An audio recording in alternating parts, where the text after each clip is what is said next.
Hey, this is Chris Bedford at the Federalist. I'm here with Emily Jashinsky, our culture editor. And speaking of culture, we're going to give you a tour of some of the best and some of the worst of Washington, D.C.'s iconic and somewhat less iconic murals. New murals, actually. Brand new murals that were knit by loving hands. Loving hands.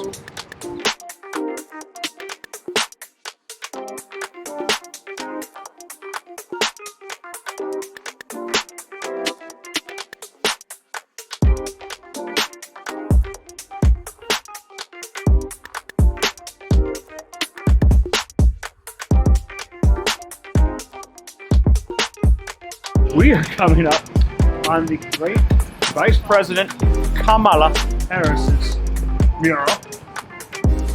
Now, you can't really gentrify this area because it's already done. So they're not even allowed to put it on the wall. They had to knit it.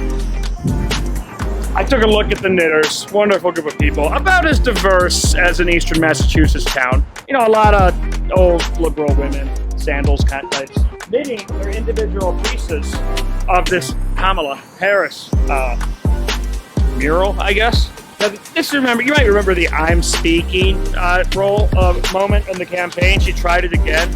I mean, this was like not really a cool moment. Kamala came in fourth in the Democratic primary. She won because Donald Trump was president, and you know, I know some of us have some other theories as well. And she's not cool. I mean, this ain't John Coltrane, man, or Miles Davis, or Billie Holiday. This is Kamala Harris. She's so uncool that you heard it here first. I'd bet $1 Joe Biden's dog bit her. I mean, there's a chance, right? I mean, come on. You would never oh yeah, it was some White House personnel. Dog was onto her. So this is just trying to make a cringe hip, and I just don't, it doesn't work for me. Granted, I'm not the target audience. You actually are the target audience. You're a white girl, you're wearing a striped shirt. I see a mask. She's got a mask on. Yeah, I'm the target. Only one? Just DC? The one. DC is very two mask right and now. I feel like she's watching me. I feel like right now she knows that I'm wearing one mask. One mask is very 2020. I'm just uncomfortable. I feel very Did you get that in clearance at JCPenney's? Oh, wow, that's really rude. It was a Christmas gift from my mother. Hi, Mrs. Jashinsky. What else should we say? The only American thing about this is that two people are smoking next to it. And one of them is not Kamala Harris. I mean, that was fun. Let's get out of here before I get towed.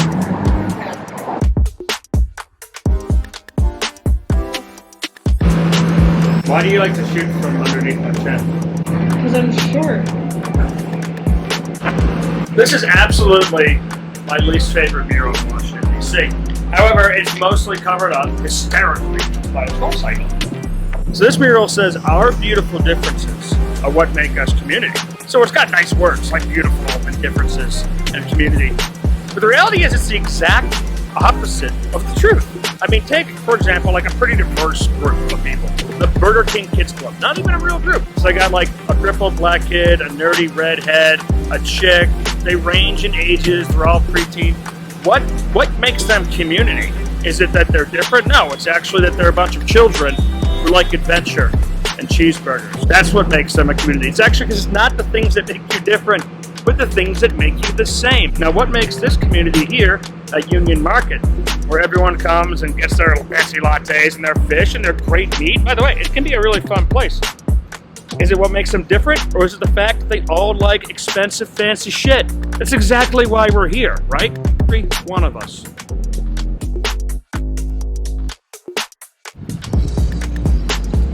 You can actually barely see it because of Soul Cycle.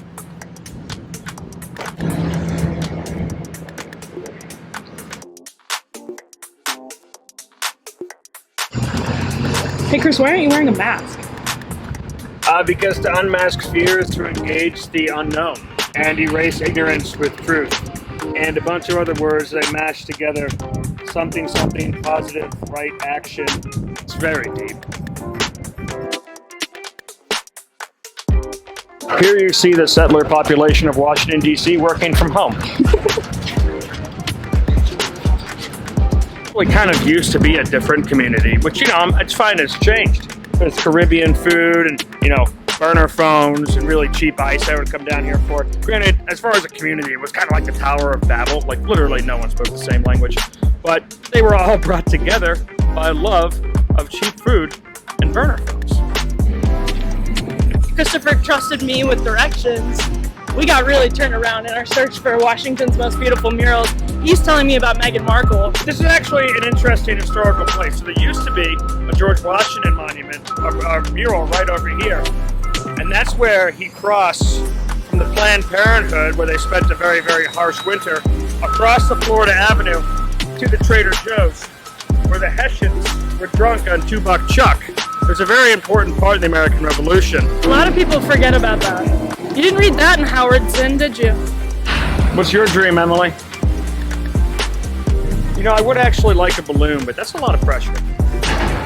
Chris, what's your dream? Give me another hit of that PCP and I'll tell you.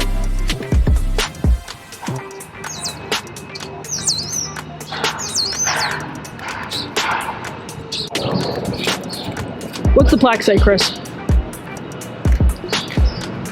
I'm not reading that plaque. Untitled by Brainwash. Mr. Brainwash from France, 2016. Internationally renowned street artist Mr. Brainwash collaborated with former First Lady Michelle Obama to create a series of works to celebrate International Women's Day with Let Girls Learn, an initiative to help adolescent girls worldwide attend and complete school. This makes me want to finish school. There's a guy named Mr. Brainwash in France. He came over here, he graffitied with the help of the First Lady for International Women's Day. And I tell you what, he didn't do a very good job. That paint is dripping like a high school graffiti artist right there. I mean, that's not good work, fam. That's not good work. Also in the heart of DC's gentrification movement here, next to Mr. Brainwash's mural. Now, do you celebrate International Women's Day, Emily? Do you know how to make a sandwich? I make actually some of the best sandwiches. Peanut butter and jelly, turkey with cheddar. I don't believe any of this. Never trust an international holiday that's not Christmas. They're always communists.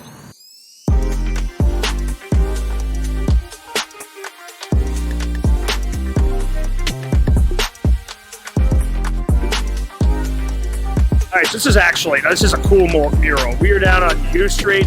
This is a place that's been going up and down, up and down. It used to be a fairly dangerous spot. It's where the mayor, Mayor for Life, chose to start reinventing the city by putting government offices out here and making people happy to come back, basically.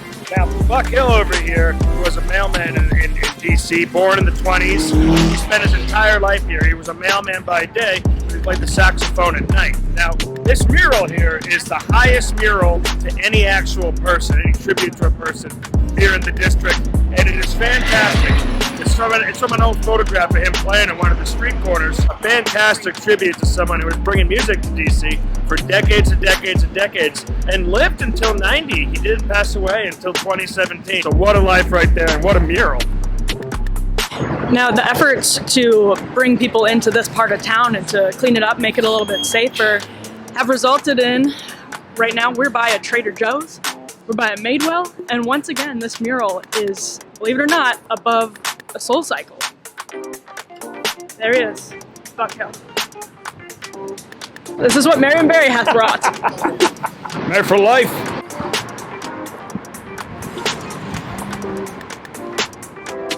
Bitch set him up. Okay, this is a cool one. This is called The Resurrection. We got Duke Ellington, Billie Holiday, Miles Davis, John Coltrane. Sit against this backdrop, you know, very cool to put the solar system behind things. I used to put Shamu in the solar system when I was growing up, and now it's a little bit cooler. But this was a big music street, just like we were talking about just a moment ago. This is where the scene existed, but DC, this is not the first time we've been occupied by the National Guard. Last time, it was because riots actually burned down about half the city and changed it for decades and decades and decades, made it a pretty unlivable place for a lot of years, and destroyed a lot of the scene that was down here. U Street was all burnt out except for Ben's Chili Bowl, which put a sign out front that said black-owned business.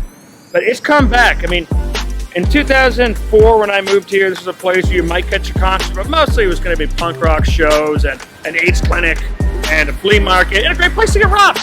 Now you can actually get, well, at least once this stupid COVID, make-believe is over, you can actually catch a live show. You can find cool food. You can take a date here. It's a changing face of DC, and this art is also, not bad. Didn't you have COVID? I did have COVID, and not only that, but I gave it to my friends. Because I'm generous.